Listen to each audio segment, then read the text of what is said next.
L'objectif de la séance, c'est de travailler les différentes épreuves, les différentes étapes du baccalauréat français à l'oral.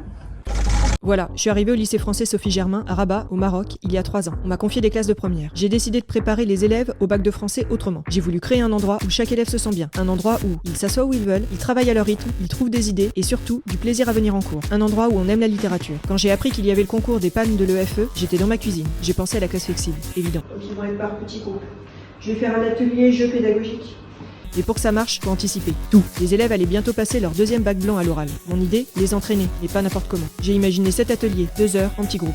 À l'oral, il faut 1. Faire une analyse linéaire d'un texte. Étape 1, échange avec moi. Étape 2, travailler seul ou à deux. Étape 3, tout mettre en commun. 2. Lire expressivement. Ils lisent, les autres jugent, ça marche. 3. Travailler la grammaire, avec un jeu de plateau. Merci au Fab Lab. On y a imprimé des pions en 3D. Enfin, les premiers pions ont cassé, j'ai dû en faire réimprimer, encore merci au Fab Lab. Pour la deuxième partie, ils doivent présenter une œuvre choisie. Plan de travail sur l'ENT, rédaction en autonomie, questions-réponses avec le jury. Et quand ils bloquent, ils demandent à leur groupe, aux élèves tuteurs, à moi. Résultat, ils trouvent une solution. Ah, j'oubliais les carnets du lecteur. Je leur ai demandé d'en faire. J'avais pas prévu qu'ils allaient me rendre des œuvres d'art. Et puis, j'ai voulu savoir ce qu'ils en pensaient. J'ai demandé à une élève actuelle. Elle a dit qu'elle avait découvert une nouvelle facette de la littérature, qu'elle avait plus de liberté et d'autonomie, et qu'elle et ses camarades étaient heureux. J'ai découvert une nouvelle facette de la littérature, de l'art. J'ai un peu plus de liberté et d'autonomie.